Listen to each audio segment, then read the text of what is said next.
எல்லாத்தையும் சேர்த்துட்டு ஒரே வார்த்தையில ஒரு தொகையை சொல்றது என்ன தெரியுமா? அன்பு குருவாயாக சொன்னாலே அதுக்குள்ள என்ன இருக்கு? விபச்சாரம் செய்யாத, இச்சியாத, பொறாமப்படாத, பொய் சாட்சி சொல்லாத, இது எல்லாம் ஒரே வார்த்தையில இது தொகையாய் அடங்கி இருக்கிறது. அல்லேலூயா. எப்படி சொல்றாரு பாருங்க, பவுல் எப்படி இதை நமக்கு விளக்குகிறார். நல்லா கவனிக்கிறீங்களா? எல்லாம் என்ன சொல்றாங்க? அன்பு கூறணும்னா என்ன சொல்றாங்க தெரியுமா?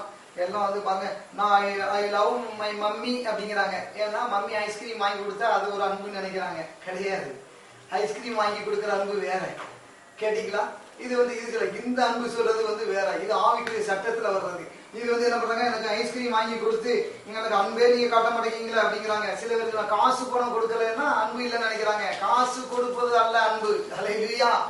இது இது ஒரு ஐஸ்கிரீமும் வாங்கி கொடுத்தாச்சுன்னா எவ்வளவு நான் பிரியமா இருக்கிறாங்க, இல்ல காசு பணம் கொடுக்கறதுனால பிரியமா இருக்கிறாங்க, அப்படியெல்லாம் இது கிடையாது.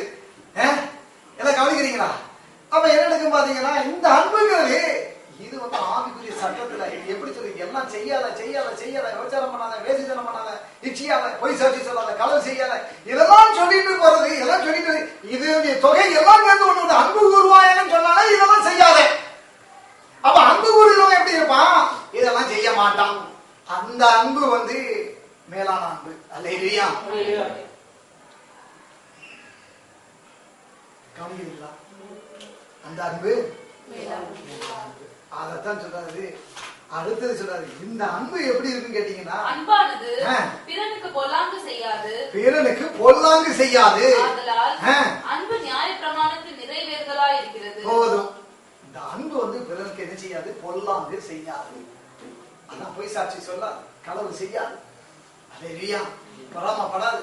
இந்த அன்பு பாருங்க, பிறனுக்கு பொல்லாங்கே செய்யாதுங்க. அப்ப நாம இந்த அன்பு தான் சொல்றாரு. அப்ப நீங்க என்ன இந்த அன்பு என்ன சொல்ற? இந்த அன்பு எந்த அன்பு? விபச்சாரம் செய்யாத அன்பு, வேசித்தனம் பண்ணாத அன்பு, களவு செய்யாத அன்பு, பொய் சொல்லாத அன்பு, இச்சியாதிருப்பாயாக. இந்த அன்பு என்ன செய்யும்? இது சினம் கொள்ளாது, இது பொல்லாங்கு செய்யாது பிறனுக்கு. இந்த அன்பு, அல்லேலூயா, இந்த அன்பினால் கிரியை செய்கிற விசுவாசமே உதவும். அல்லேலூயா. கவனிக்கிறீங்களா? இந்த அன்பு, இந்த அன்புதான் இயேசு சொன்னா, நீ என்ன பண்ணு? உன்னிடத்தில் அன்பு கூறுவது போல பிறரிடத்திலும் அன்பு கூறுவாயாக. அல்லேலூயா. சொல்லிட்டு சொல்றாரு, 8வது வசனத்துல சொல்றாரு, மற்றொன்றிலும் நீ கடன் படாதிருங்கள், மற்றொன்றிலும் ஒருவனுக்கும் கடன் படாதிருங்கள். எல்லாம் சொல்லுங்க, மற்றொன்றிலும் இதற்கு கடன் படாதிருங்கள். அப்ப நல்லா கவனிக்க பாருங்க, இன்னைக்கு அன்புதான் கடன், அன்புங்கிறதுதான் கடனா இருக்கிறது, வேற ஒன்றிலும் கடன் பட கூடாது. அல்லேலூயா. ஆமென். அப்ப இன்னைக்கு எல்லாம் கவனிக்கிறீங்களா? இந்த அன்பு என்ன அன்பு? இது மேலான அன்பு. இது ஒரு கற்பனை. இதைத்தான் இயேசு சொல்றார். இதைத்தான் பவுல் ரொம்ப அழகா விளக்கி காண்பிக்கிறார். இந்த அன்புனால கூடிய இந்த விசுவாசம் தான் நமக்கு உதவுமே தவிர, நாம என்ன பொதுவா நினைக்கிறோம், சரி இவருக்கு அன்பே இல்லையா பாரு, நமக்கு போனோம்னா நம்ம இப்படி கவனிக்கலையா அப்படி கவனிக்கலையான்னு சொல்றோம். அந்த அன்பு இல்லை. இந்த அன்பு என்ன? பொல்லாங்கு செய்யாது பிறனுக்கு. இந்த அன்பு, இந்த அன்பு வேற. அல்லேலூயா. நீங்க அவ்வளவுதான் நேசிக்கிறீங்களே, அதனாலதான் நீங்க அந்த ஒரு கெட்ட குமாரன் கதையில சொன்ன எனக்கு ஒண்ணுமே செய்ய மாட்டேங்க, உங்களுடைய இளைய மகன் வந்தான், பெரிய நல்ல கொளுத்த கண்டம்லாம் வெட்டி அடிச்சு புசிச்சு எல்லாம் கொடுக்குறீர, நான் எப்பவும் கூட இருக்கேன், எனக்கு ஒண்ணும் கொடுக்கவே இல்லையே, நான் எப்பவும் கூட இருக்கிறேன், எனக்கு ஒண்ணும் கொடுக்க மாட்டேங்க. ஆனா அவன் அவனுக்கு எல்லாம் நல்லா கொளுத்த கண்டம்லாம் அடிச்சு கொடுக்குறீங்க, அவனுக்கு நல்லா எல்லாம் செய்திக்கலாங்க. அவன் எப்ப நீ எப்பவுமே என் கூடயே தானே இருக்கிற, அவன் தான் நம்ம விட்டு பிரிஞ்சு போனா திருப்பி வந்தான் அப்படிங்கிறாரு. அல்லேலூயா. எல்லாம் கவனிக்கிறீங்களா? இந்த அன்பு வேற. ஆமென். கவனிக்கிறீங்களா? கவனிக்கிறீங்களா? ஆமென். இந்த அன்பை தான் அவர் சொல்றாரு. இதை என்ன சொல்ற பாருங்க, யாக்கோபு 2:8 இந்த அன்பை பத்தி சொல்றாரு பாருங்க. ஆவிக்குரிய சட்டத்துல தேவ ராஜ்யத்துல இதை சொல்றாரு. யாக்கோபு 2:8 ஏமா வாசிங்க.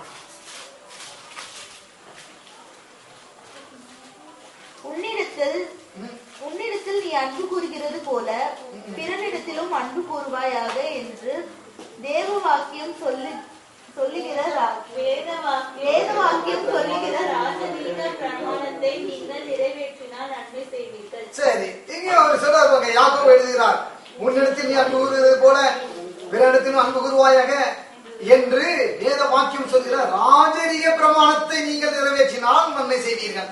இது என்ன அடுத்தது ராஜரீக பிரமாணம். எல்லாம் சொல்லுங்க, ராஜரீக பிரமாணம்.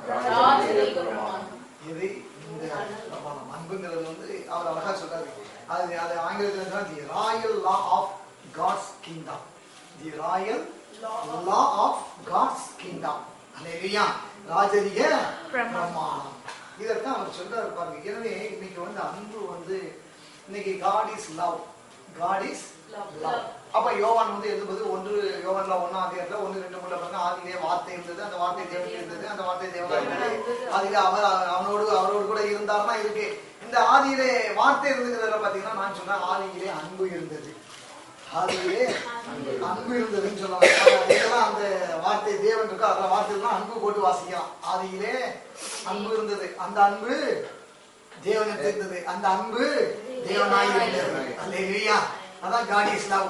அப்ப அன்புங்கிறது இதான் கர்த்தர் தான் அந்த வார்த்தை. அப்ப அந்த அன்பு தான் ஆரம்பத்துல இருந்து இருக்கக்கூடியது. இதுதான் நீங்க நல்லா குடிக்கணும். இந்த அன்பு தான் வந்து என்னாச்சு, இந்த அன்பு தான் என்ன பண்ணிச்சுன்னு பாத்தீங்கன்னா எல்லாவற்றையும் இந்த அன்பு என்ன பண்ணுது, சிருஷ்டித்தது. இந்த வார்த்தை அவர் தான் எல்லாத்தையும் உண்டாக்கினார். அப்ப வார்த்தையை கொண்டு உண்டாக்கினார், அன்பினாலே உண்டாக்கினார். எல்லாத்தையும் அன்பினாலே உண்டாக்கினார். அப்ப அவர் உண்டாக்குறது எல்லாமே அன்பினால உண்டாக்கினார். பாருங்க, பறவைகள் உண்டாகிறது அன்பினால பறவைகள் உண்டாயிடுச்சு. மீன் எல்லாம் சமுத்திரத்தில் மச்சங்கள் எல்லாம் அன்பினாலே உண்டாயிடுச்சு. அப்ப அன்புனால நீங்க நம்முடைய சரீரத்தில் இருக்கிற ஒவ்வொரு செல்லும் ஒவ்வொரு அணுக்களும் அன்பினாலே உண்டாயிற்று. அப்ப இப்படிப்பட்ட அன்பை தான் தேவன் சொல்லுகிறார்.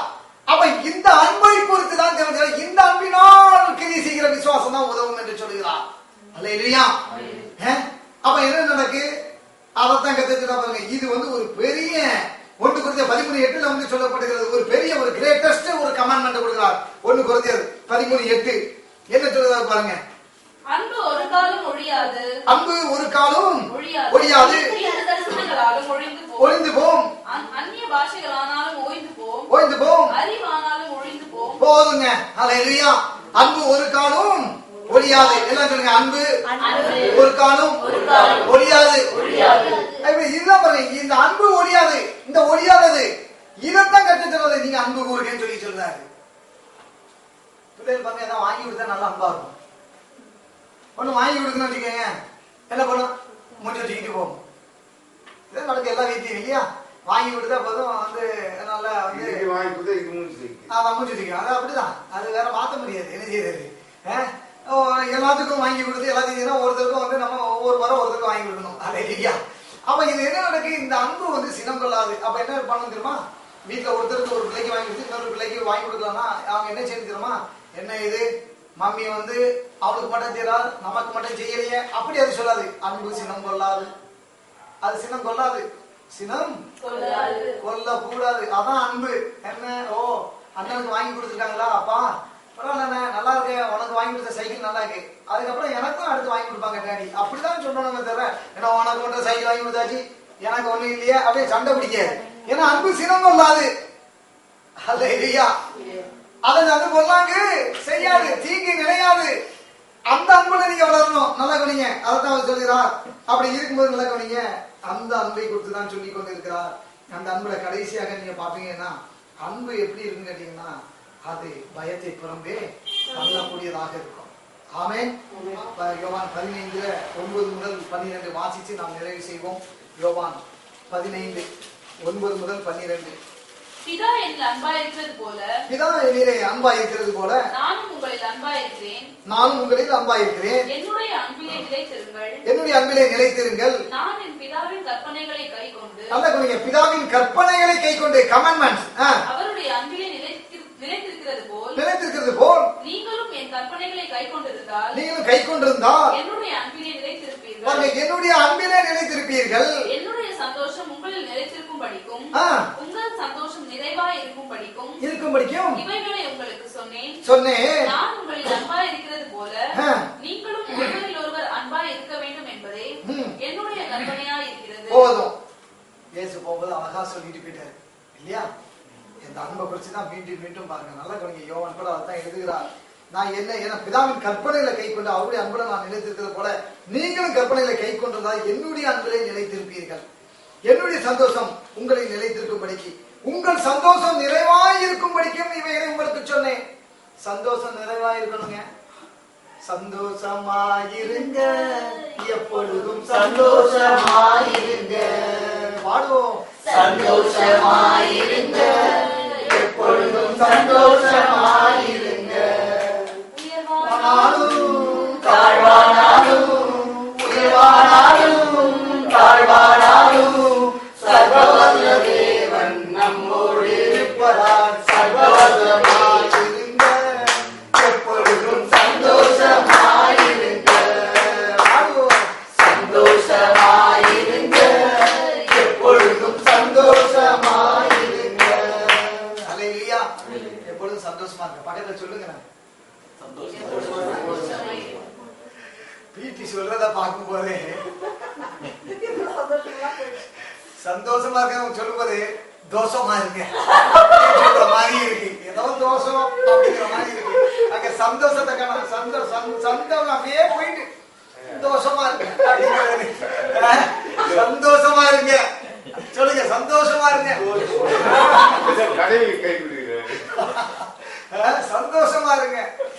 பிரியத்துல கொடுங்க. கை கொடுத்து சொல்லுங்க. சந்தோஷமா இருங்கன்னு சொல்லுங்க. அது இல்லையா? அப்படிதான் இப்போ சந்தோஷமா இருங்க. கதை சொல்லா நீ அந்த சந்தோஷம் நிலைத்திருக்கும்படிக்கு ஏன் நமக்கு சொன்ன காரியங்கள்லாம் என்ன? சந்தோஷமா இருங்க, அன்புல இருங்க. அன்பு இல்லாம அந்த விசுவாசம் என்ன செய்யாது? நீ என்னுடைய கற்பனைல கை கொடுங்க. அந்த பிரதான கற்பனை தெரியுமா? உன்னிடத்தில் அன்பு கூறுவது போல அன்பு குருவாயன்னு சொன்னா அதுவே எல்லாம் பாவம் செய்யாது இருப்பாயாக. தேவனுக்கு பிரியமில்லாத காரியங்களை நீ செய்யாதே. அதுதான் அந்த அன்பு. அல்லேலூயா. அதுதான் அவன் சொல்ற பவுல் ரோமர்ல நம்ம வாசிச்சோம். அப்படி நீங்க நடக்கும் பொழுது என்ன நடக்குதுன்னா லவ் நெவர் ஃபெயில்ஸ். எல்லாம் சொல்லுங்க. Love never fails. அல்லேலூயா. இந்த அன்பு ஒரு காலம் முடியாது. அன்பு ஒரு காலம் ஒழியாது. இங்கே இருங்க. இங்க தேவனுடைய பிள்ளைகளாக நானும் நீங்களும் இந்த ஒரு கிரேட்டஸ்ட் கமாண்ட்மெண்ட் இதெல்லாம் நானும் நீங்களும் கை கொள்ளும்படிதான் அன்னைக்கு கூடி வந்திருக்கிறோம். நல்லா குடிக்கிறோம். விசுவாசத்தை பத்தி பேசுறோம். விசுவாசின் தகவலை பத்தி பேசுகிறோம். ரொம்ப நமக்கு பிடிச்சிருக்கு. அநேக விசுவாச காரியங்களை பேசுறோம். ஆமா. ஆனா என்ன நடக்கு? விசுவாசத்தை பத்தி நிறைய நானா அன்பினால் கிரியை செய்யற விசுவாசமே பெரியது, உதவும். கடைசியா ஒரே ஒரு வார்த்தை, you walk in love and the blessing will work. நீங்கள் அன்பிலே நடப்பீர்கள் என்று சொன்னால் ஆசீர்வாதத்தை பெற்றுக்கொள்வீர்கள். ஆசீர்வாதம் உங்களுக்காக அது செயல்பட ஆரம்பித்து விடும். அது வேலை செய்ய ஆரம்பித்து விடும். அப்ப ஆசீர்வாதம் வேணும்னு சொன்னா நம்ம அன்புல நடக்கும். எல்லாம் கவனிக்கிறீங்களா? அல்லேலூயா. ஆசீர்வாதம் வேணும்னா அன்புல நடக்கும். பக்கத்துல சொல்லுங்க. ஆசீர்வாதம் வேணும்னா அன்புல நடங்க. வம்புல நடக்காதீங்க. அல்லேலூயா. எல்லாம் நீங்க என்ன செய்றாங்க? வம்புல நடக்கிறாங்க. அல்லேலூயா. குடும்பங்கள்லாம் நடக்கு. ஐயா மாதிரி அம்மா மாதிரி வீட்டுல குடும்பம்லாம் நடக்கு. வர்றது வெட்டிங் டேக்கு எனக்கு ஏதாச்சும் ஒண்ணு வாங்கி கொடுக்காரா உங்க அப்பா? ஏதாச்சும் ஒரு சரி அது வாங்கி கொடுக்குறாரா? அவர் அன்பை வெளிப்படுத்துறாரா அப்படிங்கிறாங்க. கடையில என்ன அது கடையில ரெண்டு ஒரு பேச வைக்க கடையில அது பெரிய வம்பா போயிருக்கு. ஏதாச்சும் ஒரு சின்ன ஒரு தோடு ஒரு குண்டுமணி வாங்கி போட்டுக்கிறாரா அப்படிங்கிறாங்க. குண்டுமணி போடுறாங்க. ஒரு குண்டே போடுறாங்க. அவருக்கு பாக்குறாரு, அம்மா குண்டுமணி கொஞ்சம் மாற்றி வாங்கி கொடுக்குறாரா? ஒரு அன்பு உங்க அப்பா வெளிக்காட்டுறாரா அப்படின்னு சொல்லி அம்மா மரணம் அது சலிச்சுக்கிறாங்க. ஐயா சொல்றாரு, உடனே கேட்டேன், என்னத்தை போட்டு இது பண்ண?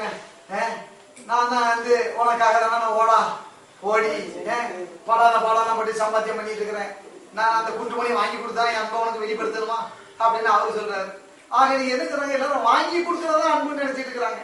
எல்லாம் வாங்கி கொடுத்தாதான் அன்பை வெளிப்படுத்துறோம் நினைச்சிட்டு இருக்கிறாங்க. குண்டுமணி நகை இருக்கா, நல்ல ஒரு பட்டி சேலை வாங்கி கொடுக்குறாங்களா, இப்படி எல்லாம் பேசிட்டு இருக்கிறாங்க. அது கடைசியில எனக்கு பேசி பாருங்க. இங்க இது பொருள் ஆவணம் இதை பத்தி பேசி கடைசியில் அது என்ன ஆயிருது? அது பெரிய ஒரு வம்பாயிருது. இது அந்த அன்பு இல்லைங்க. இது அந்த அன்பு இல்லை. வாங்கி கொடுங்க, நல்லது. அதுக்காக வாங்கி கொடுக்க வேண்டாம்னு சொல்லல. அதனால எது முடியுதோ முடிஞ்சதை ஒரு கிஃப்ட் எல்லாம் வாங்கி கொடுக்கலாம். நல்லா, அது நல்லது, நல்ல காரியம். சந்தோஷத்தை வெளிப்படுத்துறோம். ஆக அதுதான் அன்பு அப்படிங்கிறது இல்லை. அல்லேலூயா. உண்மையான அன்பு என்ன தெரியுமா? கணவன் குண்டுமணி வாங்கி கொடுக்கலனாலும் இந்த அம்மா குண்டை போடக்கூடாது. குண்டை சில பேர் துண்டையே போட்டுதானே, துண்டை போட்டுருக்கையா நாயா என்னையா நீ செஞ்ச எனக்கு அப்படின்னு துண்டு போடுறாங்க. இதெல்லாம் போடாது. அன்பு சகலத்தையும் தாங்கும், சகிக்கும், சினம் கொள்ளாது, இருமாப்பாயிராது, அது தீங்கு நினையாது. என்ன தெரியுமா? ஏங்க உங்க அன்பு என்னங்க, நீங்க இதை வாங்கி கொடுத்தா அன்பா? அப்படிதான் சொல்லுங்க. அல்லேலூயா. நீங்க பொருளை வாங்கி கொடுக்கறதுதான் உங்க அன்பா? கர்த்தர் நம்ம இணைத்திருக்கிறாரு. அந்த கிறிஸ்துவினுடைய அன்புல இன்னைக்கு நாம வாழ்ந்து கொண்டிருக்கிறோம். அல்லேலூயா. அது அப்படிதான், அதுதான் அன்பு பாருங்க. பொருளை வாங்கி கொடுக்கறதுனாலதான் அன்புங்கிறது பிசாசு அப்படி இன்னைக்கு உலகத்தை என்ன பண்ணிட்டான், வச்சுட்டான். கேட்டோம்னா அன்பு தினம்ங்கிறான், வேலண்டைன்ஸ் டேங்கிறான், என்னெல்லாமோ வைக்கிறான், என்னெல்லாமோ வாங்கி கொடுக்குறாங்க. வீட்டுக்கு தெரிஞ்சு தெரியாம என்னெல்லாமோ பண்ணி என்னெல்லாமோ வாங்கி கொடுத்து இன்னைக்கு அது ஒரு அன்பு தினமா என்ன சொல்றாங்க. அது அன்பு கிடையாதுங்க. வாங்கி கொடுக்கறதுலயே அது அன்பு இருக்கு? இல்ல இல்ல. உண்மையான அன்பு என்ன தெரியுமா? அனைவரும் உலகத்தாரே சொல்றாங்க. என்ன சொல்றாங்க? கல்லானாலும் கணவன், புல்லானாலும் புருஷன் சொல்றாங்க. அவன் என்னது, அவன் நல்ல சம்பாத்தியம் பண்ணி நல்ல உனக்கு கொடுக்கக்கூடிய லெவல்ல இருந்தாலும் அவனுடைய கணவன் ஒண்ணுமே இல்லாம அவன் அப்படி அவன் சூழ்நிலை நிமித்தமாக கொடுக்க முடியாம இருந்தாலும் ஒன்னால இருக்க முடியாது அவனுடைய கணவன். அவங்கள என்ன பண்றாங்க, உலகத்தாரே இந்த இதை பார்த்துட்டு இதுக்கு கீழ்படுறாங்க. ஆனா நம்ம மக்கள் என்ன பண்றாங்க, எப்பவுமே ஒவ்வொன்றுக்கும் எதிர்பார்க்கறாங்க. வாங்கி கொடுத்தாதான் அன்புன்னு நினைக்கிறாங்க. அதெல்லாம் அன்பு இல்லையா? வாங்கி இருந்தா கண்டிப்பா அந்த ஐயா அந்த அம்மாக்கு செய்யதான் போறாங்க. பிள்ளைகளுக்கு கண்டிப்பா பெட்ரோல் வாங்கி தான் கொடுக்க போறாங்க இல்லையா? அதனால என்ன செய்யணும், இந்த சூழ்நிலையில நீங்க என்ன செய்யணும், அன்பை நீங்க என்ன பண்ணணும்னா சினம் கொள்ளாது. கோபம் வரும்போது கோபப்படுற பரவாயில்லையே, இந்த நேரத்துல பொறுமையா இருந்து இந்த அன்புல நீங்கள் நானும் வளர வேண்டும். எனவே இந்த விசுவாசம் சொல்லிட்டு இருக்கிறவன், இந்த அன்பு இல்லைன்னா உங்களுடைய விசுவாசமும் என்னுடைய விசுவாசமும் பெரிதாவாய் போயிடும். கவனிக்கிறீங்களா இல்லையா? இல்லையா? எனவே பிரியமானவர்களே, அன்பினால் கிரியை செய்கிற விசுவாசமே உதவும். அன்பு கண்டிப்பா எல்லாத்தையும் தாங்கும், சகிக்கும், தப்புவிக்கும், சினம் கொள்ளாது. இப்படிப்பட்ட விசுவாசத்துல, இப்படிப்பட்ட அன்புனால நானும் நீங்க விசுவாசிச்சு போவோம். நம்ம வாழ்க்கை எப்படி இருக்கும்? ரொம்ப மகிழ்ச்சியாக சந்தோஷமாக இருக்கும். ஆமென். தேவனுக்கே மகிமை, தேவனுக்கே மகிமை. God bless you all.